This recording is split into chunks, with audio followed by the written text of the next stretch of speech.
성령의 단비가 우리에게 부어지면 우리의 가물어 메말라가던 그 땅의 심령이 새 생명 얻게 될 줄로 믿습니다.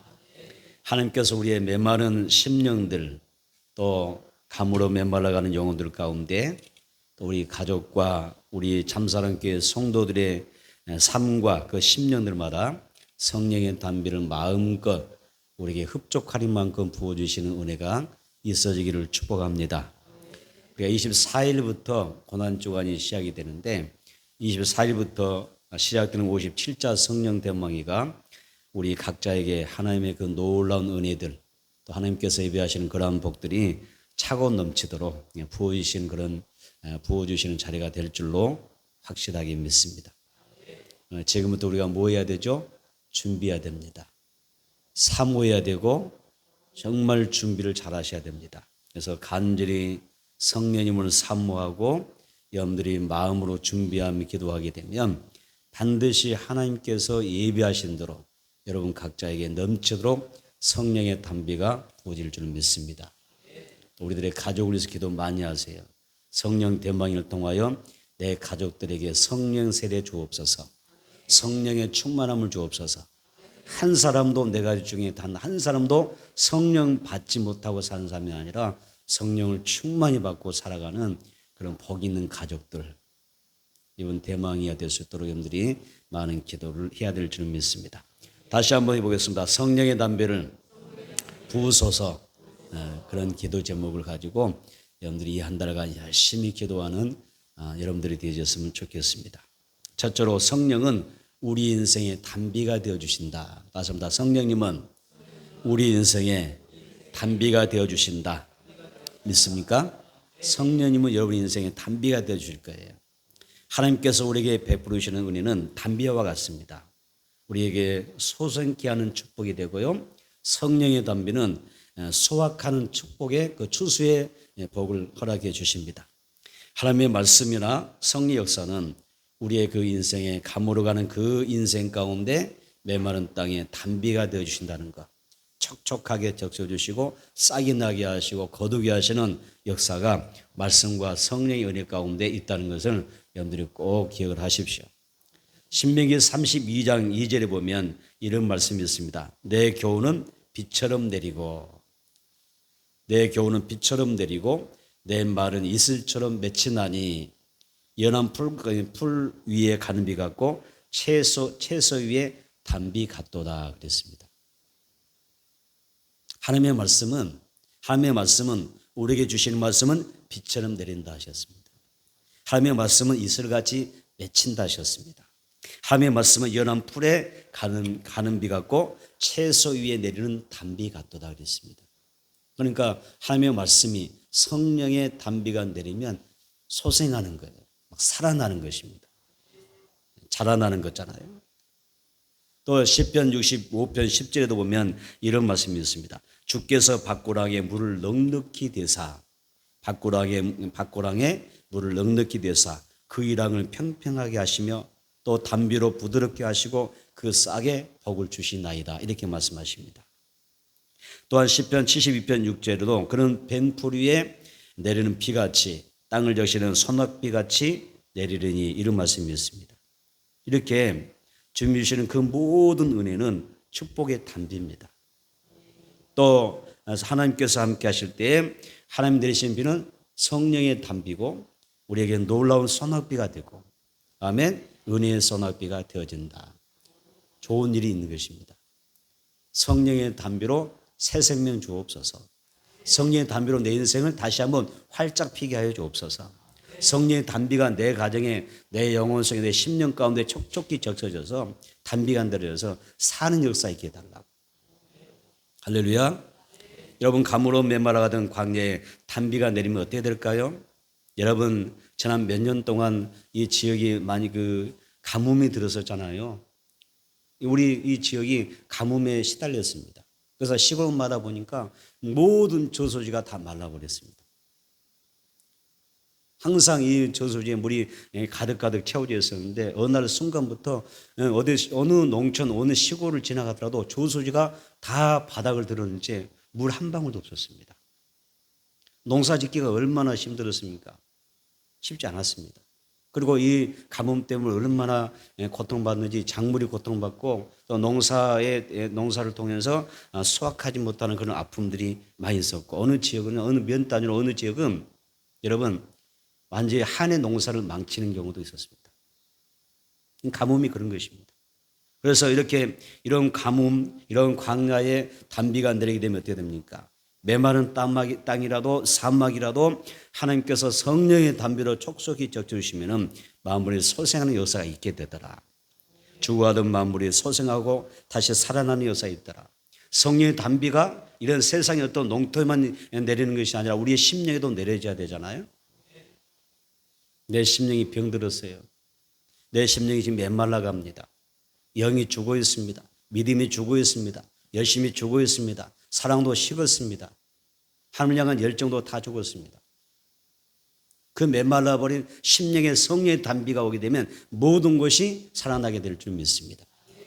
그러니까 우리가 다큐멘터리라든지 어떤 이 영화를 보게 되면 막 메말랐던 사막에 비가 내리니까 다 죽어가던 식물도 동물들이 막 살아나잖아요. 막 싹이 오르게 되고 자라나게 되고 다시 숲이 우거지게 되고 천국이 무성해지면서 동물도 살고 식물도 사는 그런 우리의 자연현상을 보지 않습니까? 하나님께서 우리의 메마른 심령에 성령의 단비가 임하면 부어주시면 놀라운 일들이 생겨날 줄을 믿습니다. 그래서 목마른 내 영혼 거친 삶에도 성령의 단비를 부어주시면 내가 묶였던 것이 풀어지게 되고 아멘, 닫혔던 것이 열리게 되고 죽어가던 것이 살게 되는 역사가 있는 것입니다. 그래서 하나님께서 우리 인생에 성령의 단비를 내려주시기를 축원합니다. 아멘. 다시 한번 성령의 단비를 부어주소서. 너무 얼마나 귀한지 몰라요. 성령의 단비를 맞아야 돼요. 하나님이 비가 내려 살아요. 우리 찬양 가사 가운데 비가 내리는 그 찬양 있는데 그게 무슨 비예요? 성령의 비를 이야기하거든요. 비가 내려야 돼요. 찬송가 183장 어떤 제목이죠? 어떤 곡이죠? 빈들의 마른 풀같이 시들은 내 영혼, 빈들의 마른 풀같이 이런 곡이 있습니다.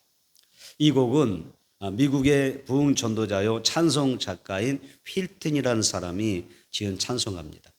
이 휠튼이 남북 전쟁에 참여하면서 그 전쟁에서 오른팔을 잃었습니다. 그리고 포로로 잡혀서 감옥살이를 하게 됩니다. 그때 그의 어머니가 감옥살이하는 이 휘틀에게 성경책을 집어넣어 줬습니다. 성경책 읽게 되죠. 그리고 이 절망 가운데서 그가 성경책을 읽다가 자신의 나는 정말 죄인이구나. 나는 죄 가운데 살았구나. 하나님을 모르고 살았던 죄인임을 깨닫게 되고 거기에서 회개하게 되고요. 그리고 그 감옥 안에서 예수님은 나의 주님이시고 나의 하나님이십니다. 그렇게 고백하고 영접하게 됩니다. 그리고 후에 무디라고 하는 이 목사님의 설교를 통해서 큰 감동받고 은혜 받았는데 여기에서 그가 은혜 받고 나서 휘틀 부흥 전도단을 조직하고 그리고 미국 전역에 부흥의 불길을 붙이는 부흥 전도자가 됩니다. 그 휘틀이 이 찬송가 183장의 찬송곡을 지었지 않습니까? 그래서 1절의 내용이 뭐였어요? 자, 1절에 보니까 빈들의 마른 불같이 시들은 나의 영혼 주님의 허락한 성령 간절히 기다리래. 가물어 메마른 땅에 단비를 내리시던 성령의 단비를 부어 새 생명 주옵소서. 1절에 이렇게 가사가 그렇지 않습니까? 그래서 휘트는 빈들의 마른 풀처럼 시들어버리고 정말 메말라버린 나의 영혼에 주님이 허락하신 성령을 저는 정말 간절히 기다립니다. 이렇게 노래했습니다. 농부가 아무리 씨를 뿌리고 농사를 잘 지어내도 비가 내리지 않으면 여러분 절대 수확할 수 없습니다. 농사를 망치는 것입니다. 논밭이 다 메말라 버리는데 어떻게 농사 지을 수가 있습니까? 마찬가지로 내 심령이 메말라 버리면 우리가 어떠한 영적인 것을 수확해낼 수가 없습니다. 메말라 버린 심령이 평안할 수 있나요? 메말라 버린 심령이 여러분 평강이 임할 수 있어요? 기쁨이 있을 수 있어요? 메말라 버린 그 심령이 여러분 행복할 수도 또 희망을 가질 수가 없습니다. 우리의 신앙도 우리 가족의 구원도 영적인 어떤 은혜와 축복도 하나님이 성령의 단비를 부어주시지 않으면 절대 이루어질 수가 없습니다. 그래서 우리는 모든 것을 소송하게 하고 인생을 결실하게 하며 행복한 삶을 설계할 수 있도록 도우시는 역사하시는 성령님의 단비를 구하는 것입니다. 그래서 히틀이 바로 그런 고백을 하는 것입니다. 성령의 역사가 없으면 내가 아무것도 아니더란 거예요. 새 생명 얻을 수가 없어요. 성령님을 얼마나 갈급하게 사모하는지 성령의 단비를 부어 새 생명 주옵소서 이렇게 기도했겠습니까? 예수님은 사도행전 1장 4절에서 사도들에게 예루살렘을 떠나지 말고 내게서 들은 바 아버지께서 약속하신 것 뭐죠? 성령을 기대라고 말씀하셨습니다. 또한 사도행전 1장 8절에서 오직 성령 내게 마시면 내가 권능을 받고 예루살렘과 온 유대와 사마리아와 땅끝까지 이르러 내 증인이 되리라 이렇게 말씀하셨습니다. 오늘 우리에게 성령이 임하셔야 됩니다. 우리 예배 가운데 성령이 임하셔야 됩니다. 여러분의 마음속에 임하셔야 됩니다. 성령 여러분의 육체 가운데 내 육체 가운데 기름 부어져야 됩니다. 성령의 단비가 내려서 내 영혼을 촉촉하게 적셔 주셔야 됩니다. 그래야 살고 소망이 있습니다. 인생도 희망이 있는 것입니다. 성령이 임하시면 내가 권능받고 예수 증인으로 살아낼 수가 있는 것입니다. 성령 받지 않으면요 우리는 정말 아무것도 이룰 수가 없습니다. 그래서 성경에 말씀하지 않습니까? 오직 여호와의 영 성령이 아니고는 아무것도 할 수 없대요. 이는 힘으로도 능으로도 너의 능력으로도 되지 않냐고 뭘로 돼요? 오직 나의 신 성령으로 된다고 말씀하시거든요. 내 개인의 삶도 내 인생도 내 자녀들의 인생도 우리 앞으로 미래도 우리 영적인 삶도 우리가 주님 앞에 설날 그 모든 것들도 성령의 능력 안에서 일어나는 것입니다. 이렇게 소중한 성령님이신데 그럼 우리가 성령님 알아서 오시옵소서 내가 가만히 있을 때니까 알아서 역사해 주옵소서 하나님 알아서 은혜 주시고요 하나님이 알아서 좀 제발 좀 알아서 내 모든 삶 좀 책임져 주시고요 알아서 제발 모든 문제 풀어주세요 이렇게 이야기할 거예요. 그런 말 있잖아요.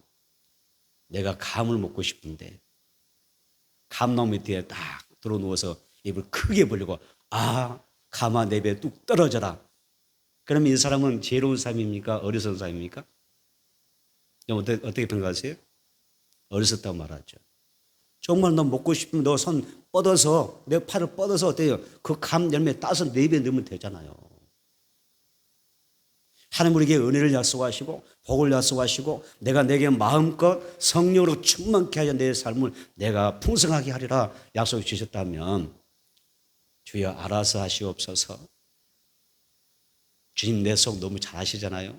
내 형편 사정 너무 잘 아시니까 하나님이 알아서 적당히 알아서 다 해주세요. 그러면 하나님께서 오냐 알았다 너는 그렇게 믿음이 좋으냐? 이렇게 말씀하시면서 우리에게 뭔가를 주실까요? 하나님은 그런 분이 아니라니까요. 하나님의 은혜 앞에 내가 응답해야 됩니다. 성령 주신다고 했으면 내가 역시 성령 받기 위해서 몸부림쳐야 됩니다. 할렐루야. 성령 받으려면 그렇게 하는 것입니다. 알아서가 아닙니다. 주님 말씀하셨잖아요. 약속하셨잖아요. 주신다고 말씀하지 않았습니까? 기도하면 구하면 주신다 하지 않으셨습니까? 저 성령 받기 원합니다. 제게 성령의 불응답이 주세요. 예수 믿고 살아가는 사람들이 하나님이신 영, 하나님의 영, 성령을 받아야 되잖아요. 성령의 불도 받아봐야 되잖아요. 하나님 정말 살아계시구나. 정말 하나님의 능력은 하나님은 뜨거운 내 몸에 체험되는 그런 뜨거운 불로 역사하시는구나. 그런 것도 경험해 보셔야 돼요. 그 하나님을 우리가 직접 만나는 노력들이 필요하지 않겠습니까? 그래서 누가복음 11장 13절에 보면 너희가 악할지라도 좋은 것을 자식에게 줄 줄 알거든 하물며 너희 하늘 아버지께서 구하는 자에게 성령을 주시지 않겠느냐 이렇게 말씀하지 않습니까? 보세요. 하나님이 구하는 자에게 성령 주신다 하셨지 알아서 주시옵소서 하니까 주신다 말씀 없어요? 구하라 말씀하시죠? 다시 합시다. 성령을 주옵소서. 성령 세례 부어 주옵소서. 아멘. 성령을 달라고 해야 하나님이 주시는 거지 가만히 있으면 안 주는 거예요. 그래서 구하는 자에게 구하는 거 뭐예요? 달라고 요청하는 거잖아요. 구하는 자에게 기도하는 자에게 성령 주신다고 말씀하죠. 그래서 약속하신 성령을 받기 위해서는 내가 기도해야 된다는 이야기입니다. 여러분 성령 받기 위해서 기도하셔야 됩니다. 성령의 단비를 달라 기도하셔야 됩니다. 성령의 바람같이 불같이 정말 그 임한 때도 보니까 성경의 역사 보니까 모든 사람이 합심으로 뭐합니까? 달라고 간절히 기도했습니다. 사도행전 1장 14절의 말씀이 그 증거입니다. 보겠습니다. 한번 볼까요? 자, 사도행전 1장 14절. 성령은 그냥 받는 게 아닙니다. 달라고 기도하셔야 받는 것입니다. 사도행전 1장 14절 읽어볼까요? 시작. 여자들과 예수의 어머니 마리아와 예수의 아우들과 더불어 마음을 같이하여 오로지 기도에 힘쓰더라. 자, 마음을 같이하여 뭐합니까? 오직 기도에 힘썼다고 그랬거든요. 그러면 이 사도행전 초대교회 지금 오늘 방금 읽었던 그 말씀이 목적이 뭐였어요? 그들이 합심으로 기도한 이유가 뭡니까? 약속하신 성령을 달라고 기도한 거예요. 우리도 성령 받기 위해서 온 성도가 여러분 자녀들이 온 가족이 마음을 같이하여 성전에 나와서 기도해야 됩니다. 그러면 성령의 단비가 내릴 것입니다. 메마른 심령에 하나님께서 단비를 주실 것입니다. 촉촉하게 적셔 주실 것입니다. 그래서 심령이 살아납니다. 가정이 살아납니다. 내 생활이 회복이 됩니다. 건강이 회복될 줄 믿습니다. 죽어가던 심령이 살아나게 되고 다 죽어가던 세상을 향하여 나아가던 내 자녀들이 하나님의 존재를 알고 깨달아서 하나님을 예배하는 그런 복 있는 가정이 될 것입니다. 그런데 여러분 반면에 이런 게 있습니다. 성령을 사모하지 않는다. 나는 성령을 환영하지 않는다. 내 인생 가운데 성령님은 별 비중이 없다. 내가 찾을 만한 성령을 사모할 만한 그렇게 큰 분은 아니다 라고 생각된다면 하나님은 어떻게 하실 것 같아요? 자, 우리는 신앙은 여기서부터 출발해야 됩니다. 따집니다. 하나님은 인격이다. 인격의 신이시다. 자, 인격은 이런 겁니다. 내가 당신을 사랑하면 당신도 나를 사랑하는 것입니다. 내가 당신을 존중하는 것만큼 나도 존중받는 것입니다. 이게 인격입니다. 그 사람이 이렇게 말씀하시죠. 너가 나를 사랑하면 나도 너를 사랑할게. 이렇게 이야기하십니다. 너가 나를 찾으면 나도 내가 너를 만나 줄게라고 말씀하십니다. 너가 나를 정말 뜨겁게 사랑하면 나도 너를 뜨겁게 사랑할게라고 말씀하십니다. 인격입니다. 주님 내가 사랑합니다. 성령은 사랑합니다. 사모합니다. 인격이잖아요. 내가 이렇게 인격 조심 앞에 나가게 되면 하나님도 성령도 어떻게 인격적으로 다가오시고 만나주십니다. 그런데 내가 성령에 대해서 딱 나는 성령님 그렇게 내 인생의 소중한 분 아니세요. 제가 알아서 어른이 한번 잘 살아볼게요라고 하면 그래? 성령 인격이기 때문에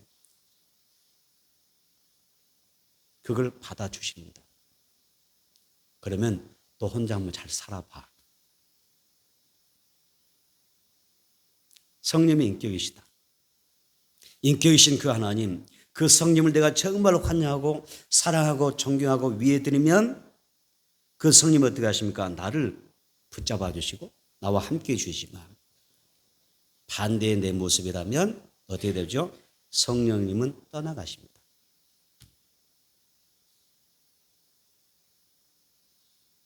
떠나가십니다.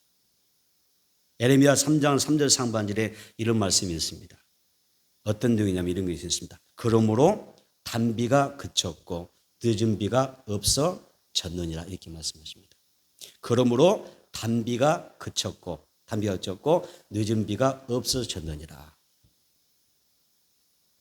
여기서 단비, 늦은 비는요 뭘 이야기합니까? 성령을 이야기합니다. 성령을 상징하는 것입니다. 비유화해 주는 것입니다. 우리가 인격이신 성령님을 그렇게 환영하지 않는데 왜 하나님이 나와 함께 그렇게 정말 나를 뜨겁게 사랑하게 해줘야 될 이유가 있나요?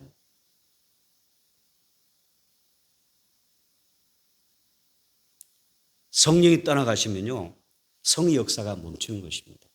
얼마나 성령이 나를 떠나간다고 하는 게 나를 사로잡아 주지 않는, 성령이 나와 교제해 주지 않는다고 하는 게 여러분 두려운 일인 줄 아십니까?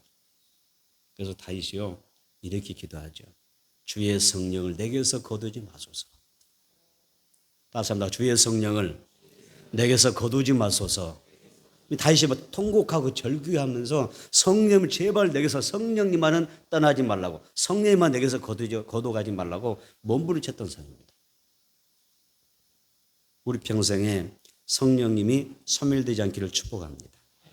우리 교회에서 성령의 역사가 떠나가지 않기를 축복합니다. 성령의 단비가 그치고 늦은 비가 없어지면 여러분 우리에게 소망이 없습니다. 내 가정도 우리 교회도 여러분의 자녀들에게도 성령께서 함께 하시면 얼마나 앞으로 그 장래가 받겠습니까? 소망적입니까? 이런 힘으로 능력으로 되지 않지만 성령이 나와 함께 하시면 앞길이 열리게 될 것이고, 아멘, 가는 길이 형통하게 될 것입니다. 인격이신 성령님 절대 예매라든지 근심시키지 마시고요. 여러분 박대하지 마세요. 우리 말이 있잖아요. 뭐 있죠? 박대 가운데 뭐가 있죠? 문전 박대하지 마시오. 이런 이야기 있잖아요. 문전 박대하지 마세요. 따라서 합시다. 성령님을 문전 박대하지 말자. 아시죠? 문전 박대. 성령님의 인격이세요. 그분도 우리처럼 기뻐하기도 하시고 흡족히 여기시는 분이에요. 때로는 성령님도 근심하시는 분이에요. 그래서 성경이 뭐라고 이야기하죠? 너희는 성령을 금심시키게 하지 말아라. 금식케 하지 마라. 그렇게 이야기하죠. 때로는 성령님은 우리의 연약하면서 탄식하신 분이시다. 이것은 인격이란 말이에요. 인격. 지금은 메마른 심령마다 성령의 단비를 구할 때입니다. 지금은 마지막 추수 때를 위해서 하나님께서 부어주시는 성령의 늦은 비를 우리가 구해서 받아야 될 때입니다. 성경 말하죠. 은혜 받을 만한 때다. 지금은 구원받을 만한 때다. 성령의 기름 부음을 받아라. 충만히 받으라. 항상 성령의 기름 부음이 있느냐? 아니죠. 어느 때가 되면 다 닫힙니다. 하나님께서 성령의 단비를 우리에게 내려주실 때는 우리가 흡족하게 받아야 이 세상을 살아낼 수가 있고 마지막 시대를 살아낼 수가 있습니다. 그래서 성령 받을 수 있는 그 기회를 절대 놓치면 안 됩니다. 성령의 단비가 내려오기를 축복합니다. 두 번째, 삶의 기적은 여호와의 날에 임하는 것입니다. 다시 한번 내 삶의 기적은 여호와의 날에 임한다. 하나님의 날에 기적이 난대요. 요엘서 2장 25절입니다. 요엘서 2장 25절 한번 보겠습니다. 읽겠습니다. 시작. 내가 전에 너희에게 보낸 큰 군대 곧 메뚜기와 느치와 황충과 팥증이가 먹은 횟수도 내게 갚아주리라. 그래서 큰 군대, 메뚜기, 느치, 황충, 팥증이라는 이야기가 나와요. 그래서 큰 군대, 말 그대로 곤충 떼였습니다. 하나님께서 이스라엘 민족이 말씀을 떠나 사니까, 하나님을 떠나 사니까 하나님이 심판하셨는데 군대를, 큰 군대를 보내셨습니다. 그게 곤충떼였습니다. 이 곤충떼가 막 날아다니니까 온 밭에, 논밭에 날아다니니까 여러분 식물이 여기 남아남을 수 있나요? 다 입이고 뿌리 다 갈아 먹어버리잖아요. 몇 년 전에 저 해남에도 몇십만 마리 메뚜기떼가 날아서 혼난 적이 있어요. 그죠? 난리 난 적 있잖아요. 다 농작물 갉아먹으니까 농사 망쳐버리는 거예요. 하나님 큰 군대 보내셨다. 그래서 이 밭의 모든 식물을 다 곤충떼가 먹어버렸어요. 이것은 자연재해라고도 말을 합니다. 그래서 이스라엘 민족이 하나님의 말씀을 떠나 살았더니 자연재해를 만나게 되고 극심한 삶의 고통, 양식을 구하지 못한 때를 살았습니다. 지금이야 흉년 들면 저 예국에 가서 그냥 식물을 수입해 오면 됩니다. 그런데 이 이스라엘 민족 살 때만 해도 다른 나라에서 식물을, 이 곡식을 사오는 그런 때가 아니잖아요. 그러니까 한번 그런 자연재해에 모하게 되면 다 죽는 것입니다. 그러면 여기서 문제가 있습니다. 고민이 있습니다. 왜 하나님께서 이렇게 큰 군대, 곤충떼들의 습격으로 이스라엘 민족으로 하여금 대기근을 만나게 하셨을까? 이스라엘 민족으로 하여금 땅에서 하나님을 보게 만들, 하늘을 보게 하시고 세상의 재물에게서 누구를 향하여 하나님을 바라보게 하는 겁니다. 영적인 그 세계의 시각을 열어주는 방법이죠.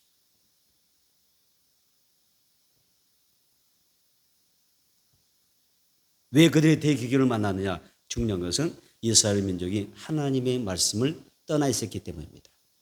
그래서 이스라엘이 겪게 된 기근은, 야, 너희들이 지금 당장에 뭐 이 곤충떼 와서 농작물을 다 갉아 먹어서 너희가 양식 없다 다 굶어 죽게 생겼다 말할지 모르지만 눈을 뜨고 보라는 거예요. 그보다 더한 너희가 영적인 대기근 가운데 있지 않느냐.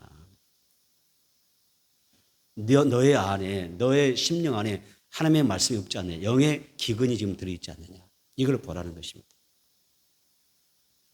그래서 이 기근을 준 이유가 뭐냐면 하나님의 말씀과 함께 하지 못한 까닭이었습니다. 하나님의 말씀은 생명인데, 생명의 양식인데 왜 너는 생명의 양식을 구하지 않느냐는 것이죠. 여러분, 하나님의 말씀을 듣지 못함이 영적 대기근이라고 그러고 기갈이라고 이렇게 이야기하는 것입니다. 내 영혼을 해치는 삶을 고통스럽게 하는 메뚜기와 느치, 황충, 그 다음에 팥중이는 무엇인가? 나는 이 땅을 살아가면서 무엇으로 지금 고통받고 있는가? 내가 말씀 따라 살지 못하는 것을 먼저 회개가 되어져야 됩니다. 그러면 빼앗긴 대로, 잃은 대로, 그 날들의 횟수대로 하나님이 뭐라고 하셨어요? 있죠? 다 갚아주신다 하셨습니다. 문제는 여기 있는 것이죠. 답이잖아요. 이스라엘에게 큰 군대여서 다 빼앗기고 이랬는데 말씀을 떠나 살았다가 엄청난 그들이 고난을 겪었는데 너희가 회개하고 다시 말씀 붙잡게 되면 하나님 뭐라고 하셨어요? 횟수대로, 잃어버린 횟수대로, 고난받은 횟수대로 다 내가 갚아줄게, 다시 회복해 줄게라고 말씀하고 있는 것입니다. 요엘서 2장 25절 끝부분에 읽어보세요. 먹은 횟수대로 너에게 갚아주리라. 이 말씀이죠.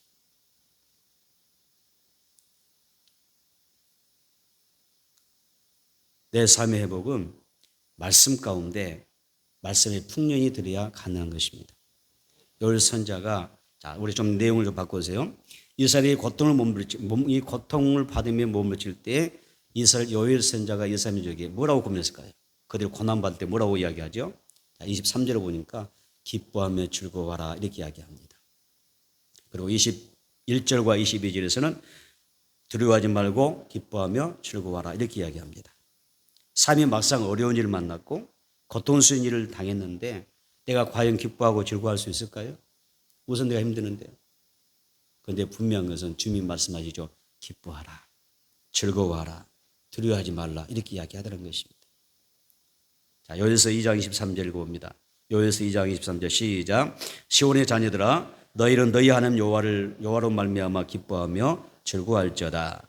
그가 너희를 위하여 비를 내리시되 이른 비를 너희에게 적당하게 주시리니 이른 비와 늦은 비가 예전과 같을 것이다. 자, 여기서 밑줄 보세요. 너희 하나님 여호와로 말미암아 이렇게 이야기하죠.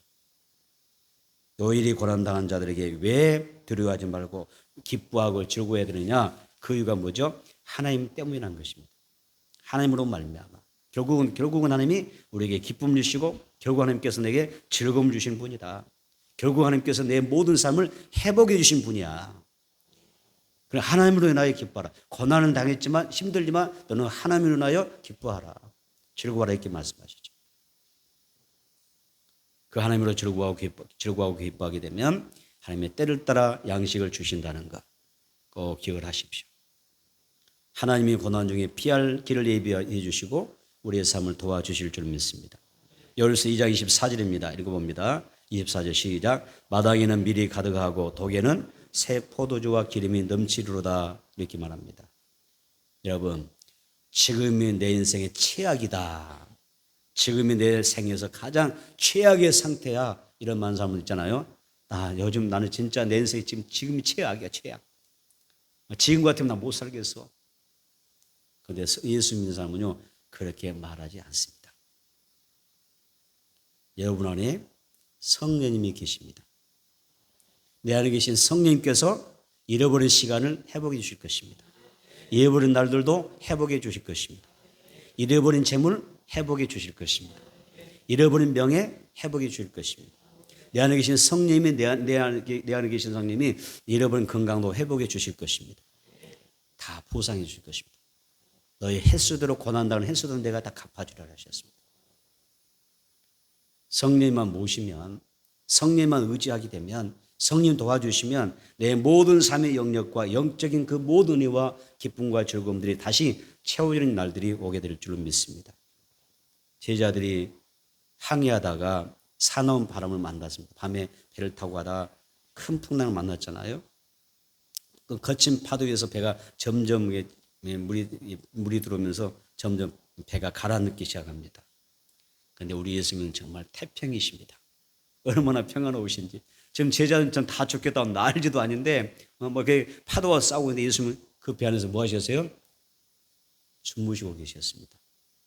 그래서 제자들이 겁에 일려서 예수님 막 흔들어 깨우자. 선생님, 우리가 죽게 생겼는데 돌아보지 않습니까? 우리를 구원해 주세요. 막 외치니까 예수님이 일어나셔서 하신 말씀 뭐라 하시죠? 잠잠하라, 고요하라. 바다를 향해서 선포하잖아요. 꾸짖으며 선포하니까 갑자기 바다가 쫙 잔잔하면서 풍랑이 멈춥니다. 무슨 말이죠? 내 삶에 어떤 풍랑이 일어났을지라도 중요한 것은 예수님이 계신다는 것. 따라서 나 주님이 나와 함께 하신다.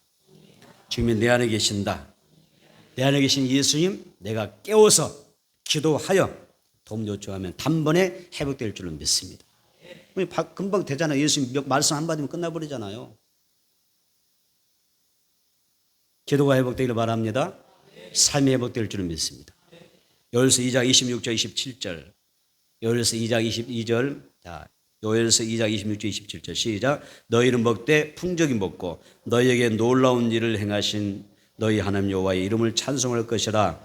내 백성이 영원히 수치를 당하지 아니하리로다. 그런즉 내가 이스라엘 가운데 있어 너희 하나님 여호와가 되고 다른 이가 없는 줄을 너희가 알 것이라.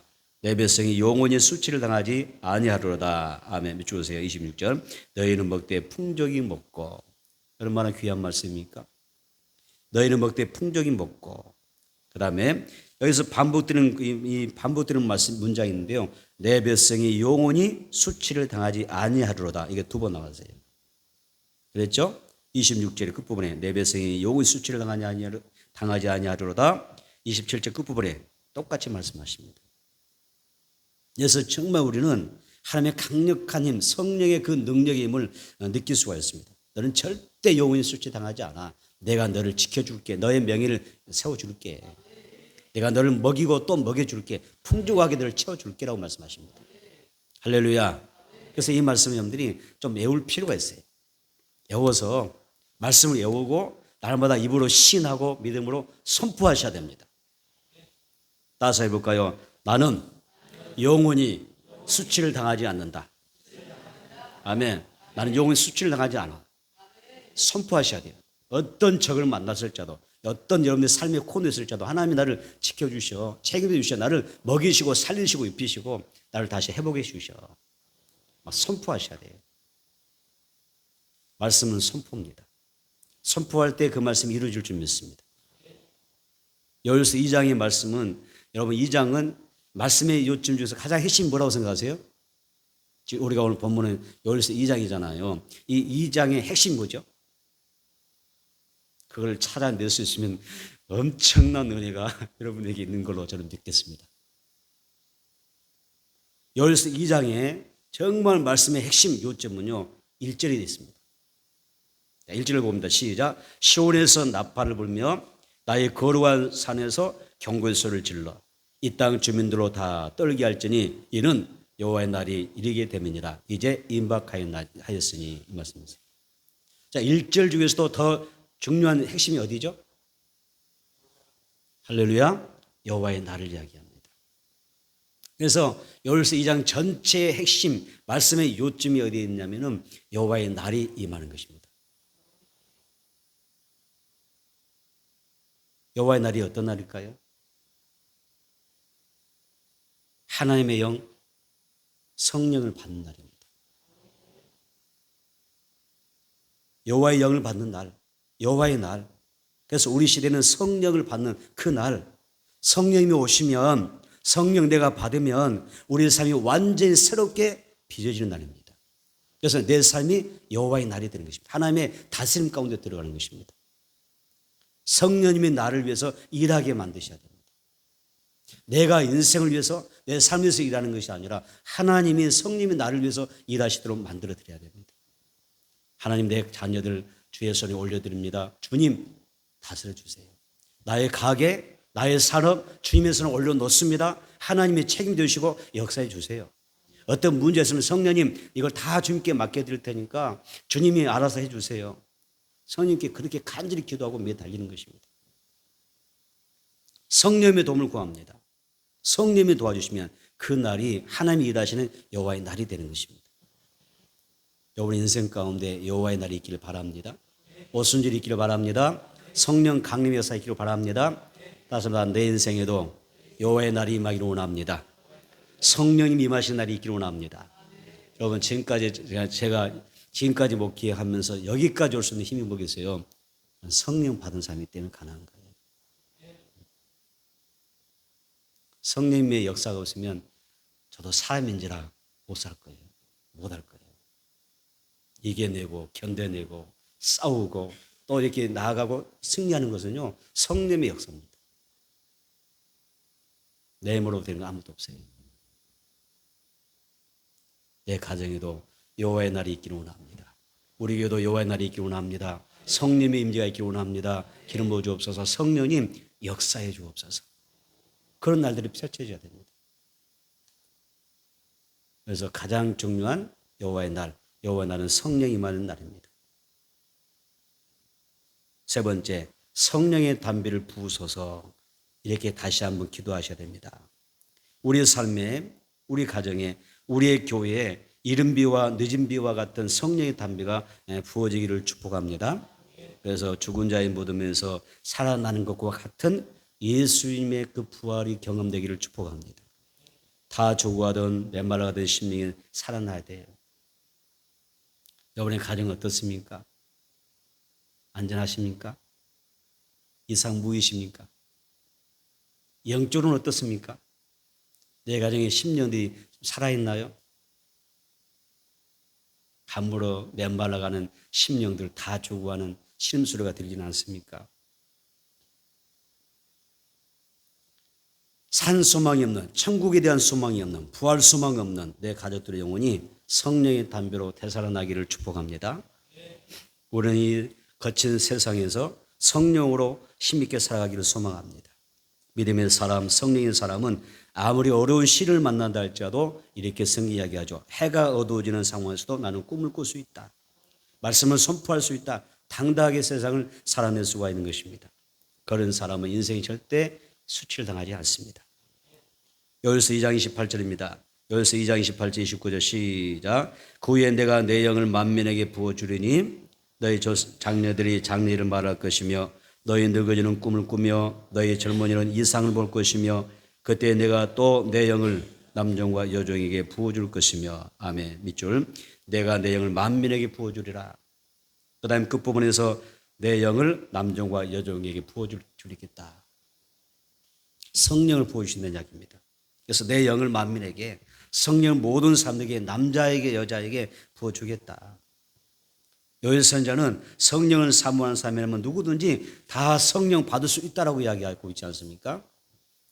약속하신 성령을 사모하고 간절히 바라고 기도하는 여러분이 됐으면 좋겠습니다. 우리가 지금까지 성령 대마이가 어디까지 왔죠? 57차까지 왔습니다. 57차까지 왔는데 성령 받으셨나요? 50차 적은 수 아닙니다. 그 엄청난 이 57회차까지 오는 가운데 성령 받지 못했다면 여러분들이 좀 반성 좀 할 필요가 있을 것 같은데요. 제 생각에는. 성령은 인격이시라. 내가 사랑하고 존중하고 사모하고 기다리면 인격적으로 다가오셔서 여러분들을 만나 주시지 않습니까? 여러분, 우리는 하나님 앞에서 성령의 담비를 기다려야 돼요. 성경 말합니다. 성경은 우리에게 뭐라고 하셨어요? 성령이 약속하신 성령을 사모하고 간절히 기도하면 다 주신다 하지 않습니까? 다시 한번 우리 본문 말씀 보겠습니다. 요엘서 2장 23절입니다. 요엘서 2장 23절 시작. 시온의 자녀들아 너희는 너희 하나님 여호와로 말미암아 기뻐하며 즐거워할지어다. 그가 너희를 위하여 비를 내리시되 이른 비를 내게 적당하게 주시리니 이른 비와 늦은 비가 예전과 같을 것이다. 자, 여기서 미죽으로 오세요. 그가 너희를 위하여 비를 내리시되. 비도요, 하나님을 위하기보다 먼저 뭐가 돼요? 나를 위해서입니다. 너를 위해서 하나님이 비를 주신다 하시거든요. 자, 비를 내리시되 이른 비를 주신다.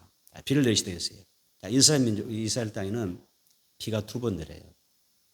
우리나라는 비가 몇 번 내리죠? 우리는 뭐 사계절이니까.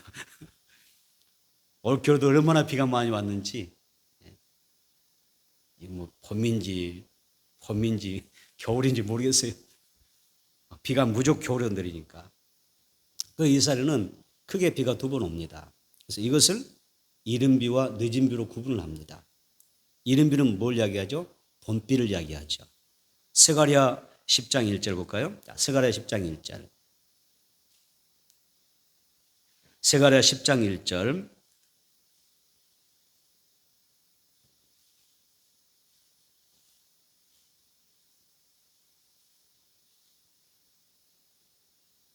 읽겠습니다. 봄비가 올 때에 여호와 곧 구름을 일게 하시는 여호와께 비를 구하라. 물 위에 소낙비를 내려서 밭에 채소를 각 사람에게 주시리라. 아멘. 봄비는 이른 비를 이야기하거든요. 자, 봄비의 특성이 있습니다. 씨앗이 싹을 틔우고, 봄비가 내리면 싹을 틔우고 그 다음에 씨앗이 잘 자라게 하는 그런 비를 이야기합니다. 사람 앞에 비를 구하라. 그럼 내가 비를 내리겠다. 소낙비를 내려서 각 사람의 밭에 채소를 주겠다고 말씀하십니다. 그렇게 말씀하시죠. 또 수확 전에 내리는 비가 있어요. 한참 이어서 이제 수확 전에 마치 막 연거를 하고 뭔가 이렇게 결실에 가기 전에 먼저 비가 와줘야 됩니다. 그때는 늦은 비를 이야기하죠. 가장 적기에 비가 내려서 수확을 돕는 그런 비를 늦은 비라고 이야기합니다. 일반적인 그런 내용이지 않습니까? 이것을요, 성경은 항상 영적으로 풀어가는 부분이 있기 때문에 또 이렇게 이야기하죠. 어떤 사람은 이른 비와 늦은 비를 이렇게 구분합니다. 뭐라고 얘기하냐면 초대교회에 임했던 오순절날 임했던 성령의 첫 번째 비를 무슨 비? 이른 비라고 합니다. 그리고 나서 예수님이 다시 오시기 직전에 다시 한번 예수님이 마지막 이 땅에 마지막 시대에 영혼을 추수하기 위하여 주시는, 지금 우리가 사는 이 시대 말세에 주시는 성령의 늦은 비를 가리켜서 성령을 가리켜서 늦은 비라고 이야기합니다. 오순절날 임했던 비는 이른 비. 지금 우리가 마지막 수확을 위해서 영혼을 추수하는 이 때는 무슨 비? 늦은 비라고 이야기하죠. 늦은 비든 이른 비든 중요한 것은 다 단비입니다. 여러분 성령의 단비를 받아 살 줄을 믿습니다. 우리 이제 마지막 시대를 살아가고 있지 않습니까? 마지막 시대는 뭘 받아야 돼요? 더 성령 충만해야 됩니다. 그래야 내 믿음 지킬 수 있으니까. 더 충만해야 내 가족 지킬 수 있어요. 영을 지킬 수가 있어요. 영혼을 지킬 수가 있어요. 그래서 성령 충만 받아야 됩니다. 나를 살리고 내 가족을 살리고 우리 교회를 살리고 다음 세대를 살리고 지역 사회를 살릴 수 있는 성령의 단비가 내려오도록 여러분 기도 많이 하십시오. 그래서 성도마다 자녀마다 여러분들의 믿음이 쑥쑥 자라나기를 축복합니다. 믿음으로 영적으로 잘 자라나서 하나님 나라를 확장하고 또 저마다 여러분들에게서 전도 열매가 맺혀지기를 바랍니다. 하나님이 약속하신 성령을 간절히 구하는 가운데 하나님의 은혜의 그 소낙비가 또 성령의 단비가 나와 내 가정 우리 교회에 넘치게 부어지는 역사가 있게 되기를 축복합니다.